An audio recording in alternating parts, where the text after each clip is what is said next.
दोस्तों समय था आज से 6 करोड़ 50 लाख साल पहले पृथ्वी के साथ कुछ ऐसी खगोलीय घटना घटी जिसने कि पृथ्वी पर पूरे धूल की तरह बादल में फैल गया और अपने साथ ही साथ न जाने कितने चीजों को उड़ा दिया। इस भयानक विस्फोट से इतना अधिक मात्रा में रेडिएशन की उत्पत्ति हुई कि इसके 800 किलोमीटर की दूरी में आने वाले सभी जीव जंतु आग की भट्टी में तब्दील हो चुके थे। इस भयानक घटना से धरती पे मौजूद 90% प्रजाति का खात्मा हो चुका था। पृथ्वी पर रहने वाला 25 किलो से ज्यादा वजनी हर जीव जलकर राख हो चुका था। इस महाप्रलय में लाखों की संख्या में जीव मारे जा चुके थे और पेड़ पौधों की बात अगर करें तो वो भी जलकर खाक हो चुके थे। दोस्तों यहाँ से डायनासोर का जो है काल खत्म हो जाता है, लेकिन ये महाप्रलय छोटी प्रजाति के जीवों के लिए फायदेमंद साबित होता है और वो प्रजाति थे कोई और नहीं, मैमल्स की प्रजाति, यानी आसान शब्दों में कहा जाए तो स्तनधारी जीव। ये छोटे छोटे स्तनधारी जीव इस महाप्रलय से कैसे भी बच गए, लेकिन भयंकर गर्मी से बचने के लिए इन जीवों ने अपना बसेरा जमीन के अंदर बना लिया और अपने आप को जीवित रखने के लिए सब कुछ खाना शुरू कर दिया। धीरे धीरे उस महाप्रलय को लाखों साल बीतते गए और अब धरती पूरी तरीके से शीतल हो गई थी और धरती विशालकाय डायनासोरों से आजाद हो गई थी। धरती की मौसम की बात करें तो तापमान लगभग सामान्य हो गया था। पृथ्वी पर एक बार फिर से पेड़ पौधों का विकास होना शुरू हुआ और शुरुआत होती है एक नई दुनिया से। इस दुनिया में हमारे पूर्वज यानी कि मैमल्स समय के साथ साथ काफी विकसित हो रहे थे और आकार में पहले की तुलना में काफी बड़े हो चुके थे। उनमें से अलग अलग प्रजाति की उत्पत्ति होने लगी। उनमें से कई सारे जीव जिनके हाथ और पेट हमारी तरह ही थे, उनके शरीर में धीरे धीरे कर बदलाव आने शुरू हो गए थे और वो अब सीधे खड़े होकर चलने लगे थे। अब समय आया आज से करीब 4.7 करोड़ साल पहले। उस वक्त पृथ्वी के वातावरण में लगातार बदलाव हो रही थी। पृथ्वी के अंदर मौजूद टेक्टोनिक प्लेट्स में हलचल होने लगी थी और इसका नतीजा ये था, धरती के दो बड़े भूभाग आपस में टकरा गए। इस भूभाग में आज का हमारा भारत भी शामिल था। इन दोनों के भूभागों में टकराने से एक नई पर्वत श्रृंखला का जो है उत्पत्ति हुई, जिन्हें हम आज हिमालय पर्वत कहते हैं। ये वही पर्वत है जो कि दुनिया का सबसे बड़ा शिखर कहा जाता है, माउंट एवरेस्ट। इस पर्वत श्रृंखला की वजह से मौसम का फॉर्मूला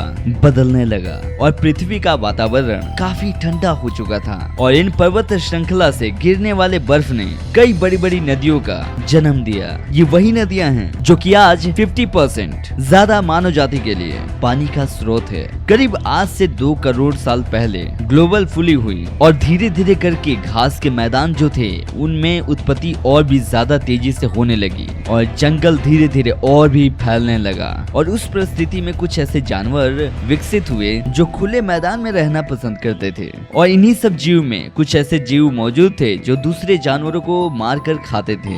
मगर दोस्तों पृथ्वी पर एक अंश की कमी थी, जी हाँ, जो था मानव, जो कि अभी हम वीडियो को देख रहे हैं। आखिर ये मानव आया कहाँ से? आज से करीब 1 करोड़ साल पहले पृथ्वी का रूप काफी हद तक आज के जैसा बन चुका था और अब पृथ्वी की परिस्थितियां धीरे धीरे करके बदलने लगी। आज से करीब 40 लाख वर्ष पहले पृथ्वी के प्लेट्स में फिर से एक बार टक्कर होने की वजह से अफ्रीका में एक इलाके में नई पर्वत श्रृंखला का जो है फिर से उत्पत्ति हुआ। ईस्ट अफ्रीकन ड्रिफ्ट वाले ये पर्वत श्रृंखला यहाँ पर आने वाली मौसमी हवाएं एक अवरोध बन गया था, जिसकी वजह से यहाँ का वातावरण पूरी तरीके से बदल गया क्योंकि हवाएं जो थी वो अच्छे तरीके से आ नहीं पा रही थी और इस जंगल में बारिश आनी बंद हो गई थी। इन विशाल जंगलों में निवास करते थे एप्स, जिन्हें पैरोलापिथिकस के नाम से भी जाना जाता था। इनका निवास स्थान पेड़ों पर ही था और उन्हें भरपूर मात्रा में खाना खाने के लिए बड़ी आसानी से ही मिल जाता था। ये एक टहनी से दूसरे टहनी कूदने में सक्षम तो नहीं थे,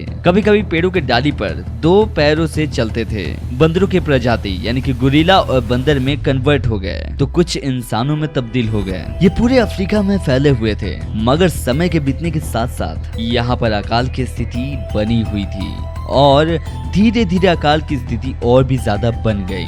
बारिश न होने की वजह से जंगल पूरी तरीके से साफ हो गया और इन्हें एप्स के लिए पेट भरना भी मुश्किल हो गया था। खाने की तलाश में उन्होंने पेड़ों से नीचे उतरकर कदम रखने लगे। ये थे अर्थोपेडिकस रेडिकस, हमारे पूर्वज थे। आज हम इन्हीं से डेवलप होकर ऐसे बने हैं। इस मानव प्रजाति ने सबसे पहले जमीन पर कदम रखा और ये मानव इतिहास का जमीन पर रखने वाला पहला कदम था। इनकी शक्ल भी कुछ हद तक हम इंसानों के जैसे मिलती थी और इनका दिमाग संतरे के आकार का था और इनके पास हम इंसानों के जैसे दांत भी हुआ करते थे और आकार में लगभग 4 फीट लंबे होते थे। कई हजार साल विकास कर्म के बाद 2 पैरों पर चलने के लिए अपने आप को सक्षम बना लिया, जिस कारण ऊर्जा भी कम लगती थी। 2 पैरों पर चलने की वजह से काफी लंबी दूरी तक अपनी नजर घुमा सकते थे और साथ ही साथ इनका दिमाग भी बुद्धिमान होता जा रहा था। समय बीतता गया, विकास की प्रक्रिया लगातार चलती रही और हमारे पूर्वज अपने शरीर में विकास करते गए और उस समय हमारे पूर्वज काफी ज्यादा अपने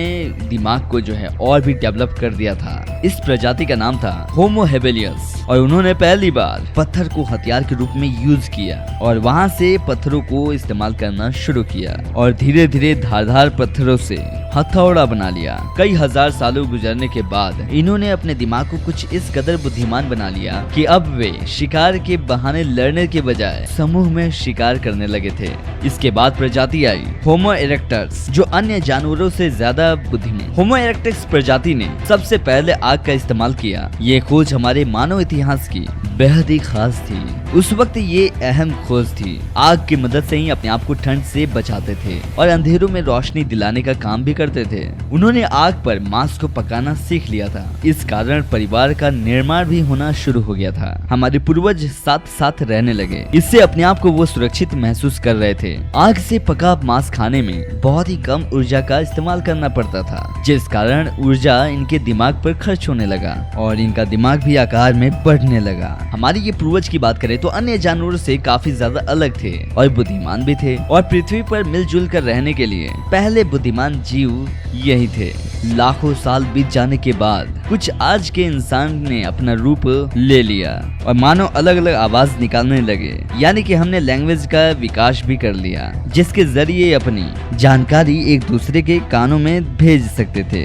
यह आखिरी विकास कर्म था, हमारा अस्तित्व यानी, और इस तरीके से मानव जीवन का जो है विकास शुरू हुआ और साथ ही साथ सभी जीवों में से एक अलग बुद्धि के साथ आगे बढ़ता गया। हमारे पास हथियार थे, उससे भी बड़ी बात उस समय हमारे पास सबसे बुद्धिमान दिमाग था और अब हम केवल एक ही जगह पे सीमित नहीं थे, बल्कि अलग अलग महाद्वीपों पर निवास करने लगे। आज से करीब 50,000 साल पहले धीरे धीरे करके चाइना, ऑस्ट्रेलिया, इस तरीके से खोज करते करते पहुंच गया इंसान। धीरे धीरे हम इंसान पूरी दुनिया में फैल गए, फिर पेट पालने के लिए खेती करना शुरू किया और इस तरीके से इंसानों ने पूरी दुनिया पे अपनी पकड़ बना ली और बस्तियां बना ली और धीरे धीरे आज अपने आप को काफी बदल दिया और अपने आप को और भी विकसित कर लिया। कितनी कड़ी चुनौतियों के बाद आज के इंसान हम अस्तित्व में आए। आज हमने इतनी ज्यादा तरक्की कर ली है और टेक्नोलॉजी विकसित कर ली है कि हम अब केवल पृथ्वी पर ही सीमित नहीं रहे, बल्कि चांद पर भी चले गए और विज्ञान की मदद से ही अलग दुनिया के और भी दुनिया खोज कर रहे हैं। आज पृथ्वी पर हमारे अलावा कोई भी ऐसा बुद्धिमान जीव नहीं है जो हमसे आगे है। आज ऐसा समय आ चुका है कि सुबह के वक्त इंटरनेट के बगैर हमारी आंखें तक नहीं खुलती हैं। कुछ लोगों को तो इंटरनेट के बगैर नींद भी नहीं लगती। समझ गए क्या कहना चाह रहा हूँ? टेक्नोलॉजी का उदाहरण आप खुद ही देख सकते हैं। आपने 10 मिनट के अंदर मानव जाति का अस्तित्व और क्या था इतिहास, ये सब कुछ आप जान गए। आज हमें पता है कि मानव धरती पे कैसे आए। ये सब कुछ टेक्नोलॉजी से ही पॉसिबल है और अंतरिक्ष में जाकर कई रहस्यों को उजागर भी किया है। उम्मीद करता हूँ कि ये वीडियो आपको बहुत ही पसंद आया होगा। सो इस वीडियो को लाइक कीजिए, शेयर कीजिए अपने दोस्तों के साथ, सब्सक्राइब कीजिए इस चैनल को और हम ऐसे ही रोचक तथ्यों के साथ हम आपसे मिलेंगे। तब तक अपना ख्याल रखिए, अपनों का ख्याल रखिए। Bye bye, take care.